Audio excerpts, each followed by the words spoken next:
Hai, Assalamualaikum warahmatullahi wabarakatuh. Selamat pagi. Di kesempatan kali ini, saya akan mencoba untuk menjelaskan tentang pemanfaatan larva mealworm dan superworm sebagai agen biodegradasi eh, sampah plastik dan styrofoam.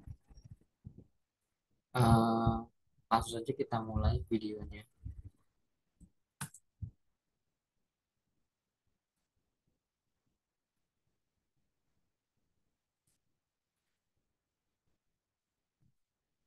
Kenapa saya memilih sampah plastik?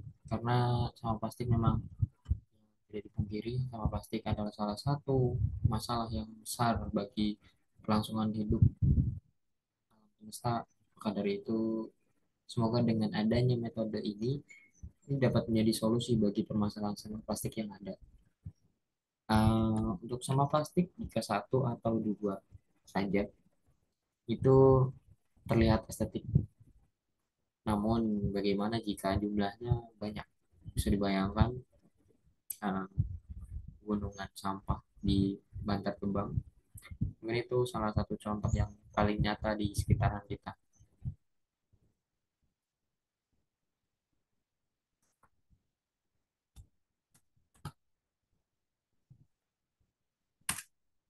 Lalu bagaimana dengan ini contohnya dari daerah Bantar Gebang itu sendiri. Menurut saya sih sampah yang tidak diurus dengan serius maka akan menyerang balik kita dengan serius.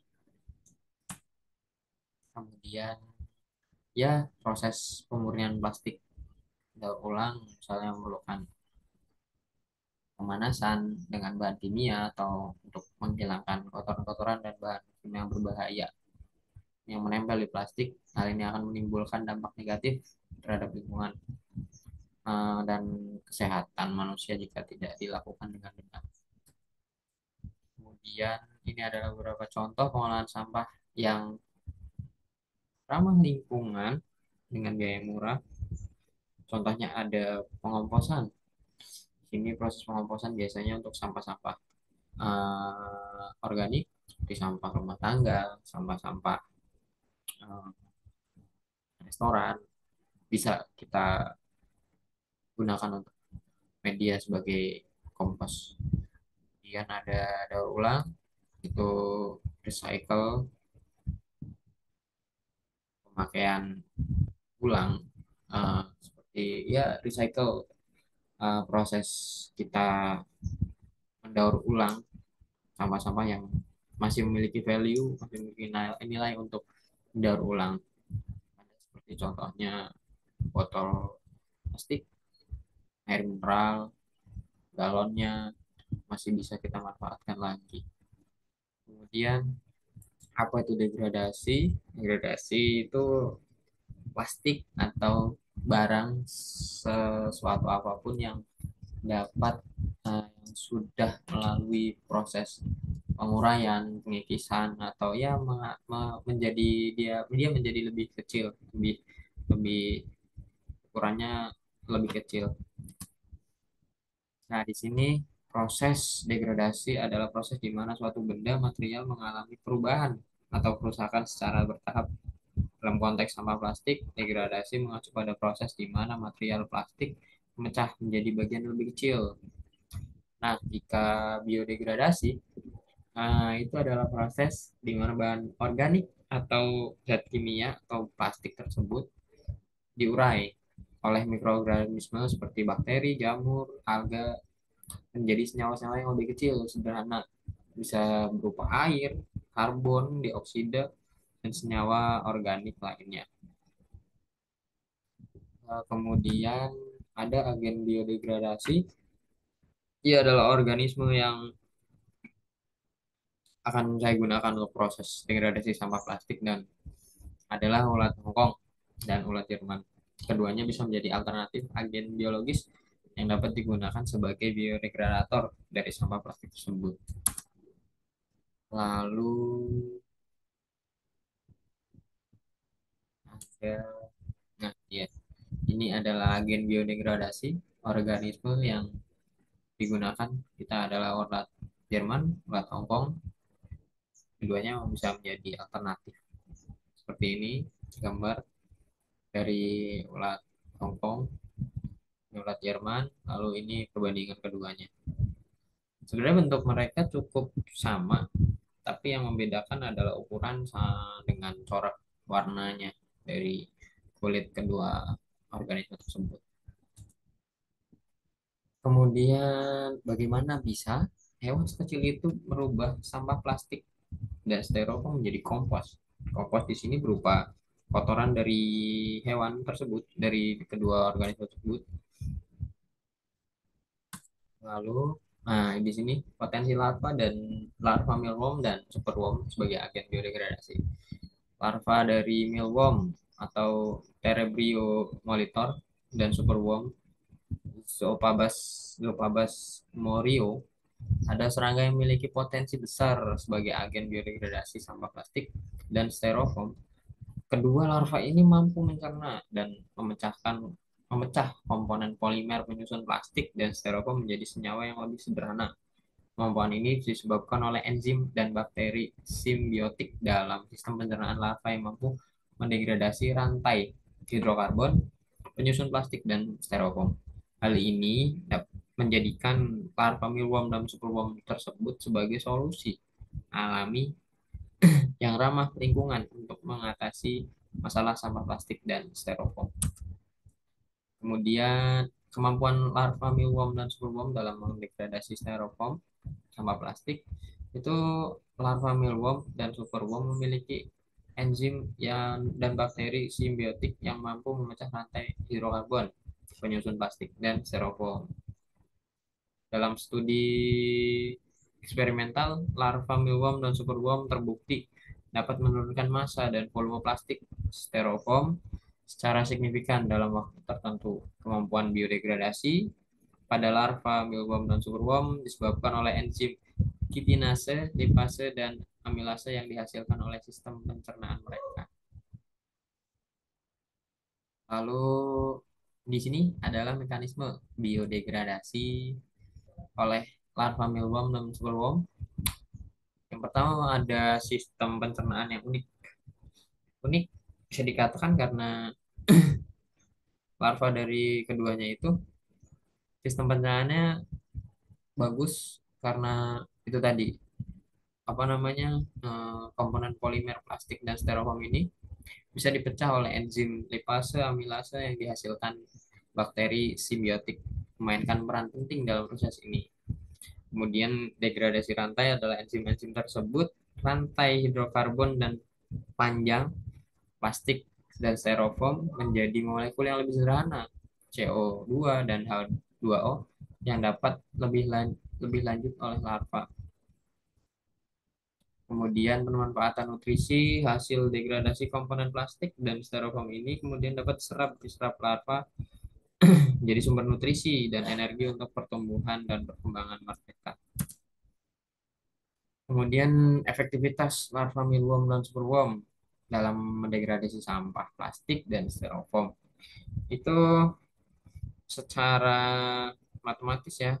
Kalau plastik mungkin lebih mudah dicerna karena dia mungkin molekulnya lebih mudah terurai daripada styrofoam tersebut. Dalam studi eksperimental, larva mealworm dan superworm efektif untuk mendegradasi sampah plastik dan styrofoam. Mereka mampu menurunkan massa sampah plastik hingga 78%, menurunkan volume sampai 82% untuk styrofoam, kemudian penurunan massa sampai 68% dan volume sampai 75%. Kemudian kemampuan degradasi ini signifikan disebabkan oleh enzim dan mikroba dan sistem pencernaan yang dapat memecah rantai hidrokarbon penyusun plastik styrofoam jadi senyawa lebih sederhana lagi. Kemudian faktor-faktor yang mempengaruhi proses biodegradasi adalah suhu dan kelembapan. Di sini suhu kelembapan juga sangat berpengaruh bagi kedua organisme tersebut karena emang enzim dan mikroba dan pencernaan itu dapat eh, secara maksimal untuk proses biodegradasi. Kemudian ukuran dan bentuk sampah semakin kecil, semakin luas permukaannya, semakin efektif pula larva tersebut mendegradasinya. Kemudian komposisi pakan, jenis komposisi yang diberikan kepada larva mengenai sekresi enzim pertumbuhan mikroba sehingga mempercepat degradasi plastik dan styrofoam tersebut. Tingkat kematangan larva. Nah, di sini larva yang lebih matang memiliki sistem pencernaan yang lebih baik dibanding dengan larva yang mungkin sudah tua, uzur, atau larva yang mungkin baru-baru menetas. Kemudian ada aplikasi pemanfaatan dalam pengolahan sampah plastik dan styrofoam.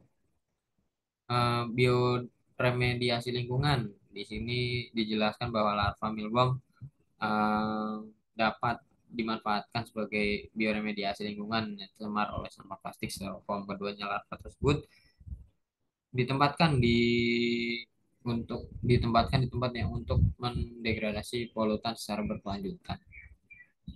Pengolahan kompos di sini sisa hasil plastik dan styrofoam tersebut menjadi kompos dalam bentuk sampah dari kotoran kedua hewan tersebut. Bisa jadi pupuk yang ramah lingkungan.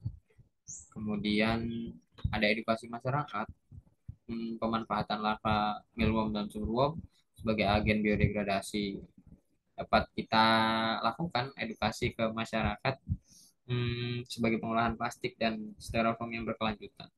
Kemudian ada komersialisasi produk mealworm dan superworm yang telah diproses dapat dikembangkan menjadi produk nilai tinggi, pakan ternak, suplemen, atau hingga memberikan nilai ekonomis bagi masyarakat yang membudidayakannya. Kemudian kekurangan, kelebihan dan kekurangan dari larva mealworm dan superworm sebagai agen biodegradasi. Kelebihannya, larva mealworm dan superworm merupakan solusi alami ramah lingkungan untuk mendegradasi sampah plastik dan styrofoam. Kemampuan pencernaan unik mereka dapat memecah komponen menjadi nutrisi bagi mereka. Proses ini tidak membutuhkan teknologi atau bahan-bahan kimia yang berbahaya sehingga aman bagi masyarakat yang ingin mencoba untuk membudidayakan mealworm. Kemudian bisa dimanfaatkan sebagai kompos, pakan ternak, dan menciptakan nilai ekonomis yang sirkuler atau berkelanjutan. Kemudian kemudian kekurangannya ada salah satu tantangan utama bagi menjaga populasi kesehatan larva itu mungkin perlu kita pelajari lagi karena emang faktor seperti suhu, kelembaban, komposisi pakan itu memang harus ada studi lanjutnya diperhatikan secara seksama. Selain itu, biodegradasi dapat dilakukan oleh larva yang terbatas untuk menangani volume sampah plastik dan styrofoam. Mungkin karena emang sudah terlalu banyak sampah di dunia, di Indonesia terutama, itu kita memang harus eh, apa ya, terbatas mungkin lahan lah atau eh, edukasi ke masyarakat yang mungkin belum belum sampai gitu. Butuh ya sistem yang pengolahan yang lebih matang lagi dari pemerintah mungkin. Kemudian prospeknya juga bagus, prospek perkembangan pemanfaatan larva, mealworm dan superworm dalam pengolahan sampah plastik dan styrofoam. Ini dibutuhkan penelitian lebih lanjut, diperlukan eksplorasi lebih lanjut untuk mengenai mekanisme biodegradasi plastik dan styrofoam oleh kedua larva tersebut, mengoptimalkannya, efektivitas dan efisiensinya. Kemudian ada produksi massal, pengembangan teknologi dan sistem produksi massal larva mealworm dan superworm mungkin akan memungkinkan untuk aplikasinya dalam skala besar dalam pengolahan sampah plastik dan styrofoam. Kalau ada integrasi sistem, mengintegrasikan pemeliharaan larva superworm dan mealworm ke dalam sistem pengolahan sampah sampah yang komprehensif, termasuk pengomposan, daur ulang, dan meningkatkan pengolahan sampah-sampah yang berkelanjutan. Kemudian dari regulasi dan kebijakan, di sini diperlukan dukungan dan regulasi dari pemerintah terutama, karena untuk penggunaan mealworm dan superworm, untuk pengolahan sampah plastik, styrofoam di tingkat lokal maupun nasional. Kemudian kesimpulan dan saran. Di sini kesimpulannya adalah larva mealworm dan sulworm terbukti efektif sebagai agen biodegradasi yang ramah lingkungan untuk mengatasi masalah-masalah sampah plastik, styrofoam melalui enzim-enzim yang ada di tubuh mereka. Jadi kalau komponen polimer yang lebih sederhana dan itu sangat-sangat bagus untuk uh, berkelanjutan ya. Kemudian ada aplikasi luar. Pemanfaatan larva mildew superworm diterapkan sebagai bioremediasi lingkungan, pengolahan kompos, edukasi masyarakat, hingga pengembangan produk bernilai ekonomis. Aktivitas tinggi, menunjukkan studi menunjukkan bahwa larva mealworm dan superworm dapat menunjukkan menurunkan massa plastik hingga 78%. Aktivitasnya cukup tinggi. Untuk plastik itu ada 75% dan 82% untuk uh, styrofoam itu ada 75%. Kemudian ada saran perlu dilakukan penelitian lebih lanjut untuk mengoptimalkan proses ini, pengembangannya, sistem produksi, mengintegrasikannya, pengolahan sampah yang komprehensif, dukungan kebijakan, dan juga diperlukan untuk adopsi solusi ini. Sekian, terima kasih. Uh, Sudah selesai. Kita jika ada pertanyaan mungkin bisa diajukan ketika nanti offline atau ada yang kurang bisa disampaikan kepada saya Bu. Terima kasih.